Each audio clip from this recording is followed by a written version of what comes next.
Frank था उसकी बीवी की कार एक्सीडेंट में मौत हो गई थी। उस कार में फ्रैंक भी था, मगर उस हादसे के बाद फ्रैंक की जिंदगी पूरी तरह बदल चुकी थी। उस हादसे के बाद फ्रैंक अब मरे हुए लोगों को देख सकता था। ऐसे ही 3 आत्माओं से उसकी दोस्ती भी हो जाती है। अपनी बीवी की मौत के बाद फ्रैंक ने अपना काम छोड़ दिया था और वो उन लोगों की मदद करता था जिनके घरों में भूत प्रेत का साया होता था। इस काम के बदले में वो उनसे पैसे लेता था। एक दिन जब फ्रैंक जा रहा था तो उसका ध्यान भटक जाता है। वो एक आदमी के बाग को खराब कर देता है, पर वो उस आदमी को अपना कार्ड देकर कहता है कि मैं जल्दी तुम्हारा नुकसान भर दूंगा। उस आदमी की बीवी का नाम लूसी था, जिनके लॉन बाग को फ्रैंक ने खराब किया था और वो एक डॉक्टर फिजिशियन थी। लूसी एक घर में आती है जिसकी मालकिन एक बुढ़ी औरत थी। उसकी बेटी का हाथ सब्जी काटते हुए जख्मी हो गया था, इसलिए लूसी उसके घर में उसकी बेटी की मरहम पट्टी करने आई थी। लूसी कहती है कि जख्म बहुत गहरा है, आपको अपनी बेटी को हॉस्पिटल लेकर जाना होगा। पर वो बुढ़ी औरत कहती है, नहीं, मेरी बेटी कभी भी घर से बाहर नहीं गई और तुम्हारा काम हो चुका है, तुम जा सकती हो। पर लूसी जाते हुए बुढ़ी औरत की बेटी की गर्दन पर कुछ निशान देखती है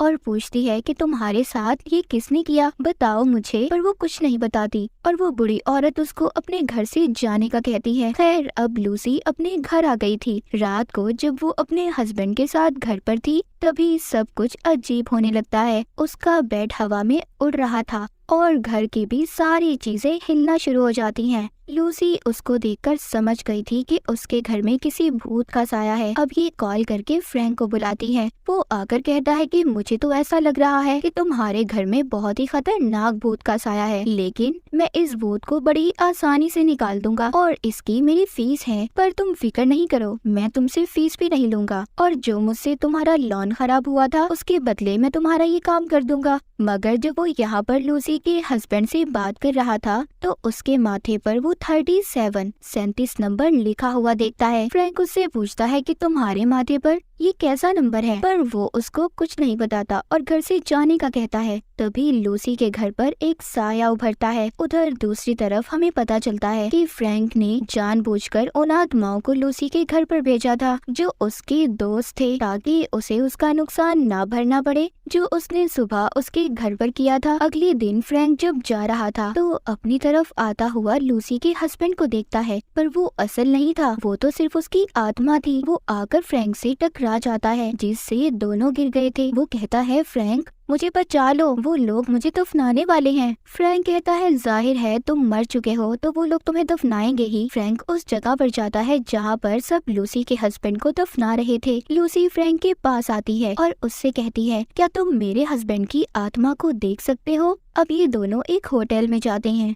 जहाँ पर लूसी फ्रैंक से कहती है कि तुम मेरे हस्बैंड की आत्मा से पूछो कि उसने मेरे पैसे कहाँ पर रखे हैं। फ्रैंक जब उससे पूछता है तो उसे पता चलता है कि लूसी के हस्बैंड ने वो पैसे गलत काम में लगा दिए थे। लूसी जब ये सुनती है तो फ्रैंक को बताती है कि मैं और मेरा हस्बैंड, हम दोनों एक दूसरे के लिए बिल्कुल भी ईमानदार नहीं थे, हमारी शादी एक अच्छी शादी नहीं थी। जब ये सब बातें फ्रैंक सुन रहा था तो वो अपना हाथ लूसी के हाथ पर रख देता है जिससे उसके हस्बैंड को जेलसी होती है। उसे बहुत गुस्सा आता है। वो वहाँ पर पड़ा गिलास फ्रैंक के कपड़ों पर गिरा देता है। फ्रैंक के कपड़े अब खराब हो गए थे। जब ये बाथरूम में खुद को साफ करने जाता है तो उधर ही एक आदमी देखता है जिसके माथे पर 38 नंबर लिखा हुआ था, जैसा पहले लूसी के हस्बैंड के माथे पर लिखा था 37। तो फ्रैंक को ये देखकर ऐसा लगता है कि यहाँ पर कुछ तो गड़बड़ है। वो इधर उधर देखने लगता है। इसे लग रहा था कि शायद इधर कोई आत्मा है। तभी उधर अचानक से शीशे में से एक काला साया निकल कर आता है। वो उसी आदमी के दिल के अंदर हाथ डालकर, जिसके माथे पर 38 नंबर लिखा हुआ था,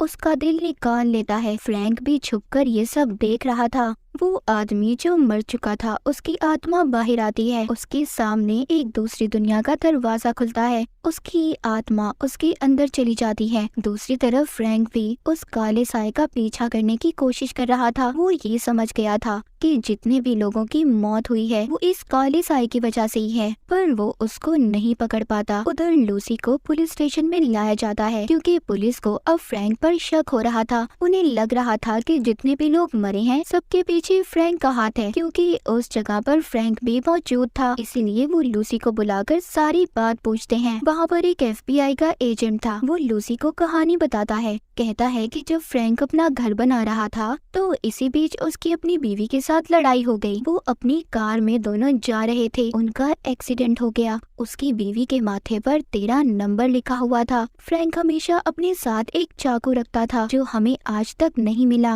और जब एक्सीडेंट के 2 घंटे के बाद हम फ्रैंक से मिले तो उसने हमें बताया कि उसे कुछ याद नहीं कि उसके साथ क्या हुआ था। दूसरी तरफ फ्रैंक, जो बेचारा काफी परेशान, अपनी गाड़ी में बैठा था। तभी वो आसमान से एक रोशनी आती देखता है। ये वो रोशनी थी जो आत्माओं को दूसरी दुनिया में लेकर जाती थी। फ्रैंक समझ गया था कि उस जगह पर कोई मरा है। जब ये जाकर देखता है तो अंदर एक लड़का मर गया था। ये उसे देखकर समझ जाता है कि इसको भी उसी काले साए ने मारा होगा जो किसी को भी नजर नहीं आ रहा, क्योंकि उधर फ्रैंक जब उस लड़के की आत्मा देखता है तो उसके माथे पर भी 39 नंबर लिखा हुआ था। यानी कि इसका मतलब ये था कि आज तक वो साया 39 लोगों को मार चुका था। जब फ्रैंक यहाँ से जा रहा था तो वो वहाँ पर एक लेडी के माथे पर 40 नंबर लिखा हुआ देखता है। फ्रैंक समझ गया था कि अगली बारी इस लेडी की है। जब ये उसके पास जाता है तो वो लेडी इसे कहती है, तुम्हारे लिए यहाँ पर कोई पैसा नहीं है। तभी उधर पुलिस भी आ जाती है और गन दिखाकर फ्रैंक को गिरफ्तार कर लेती है,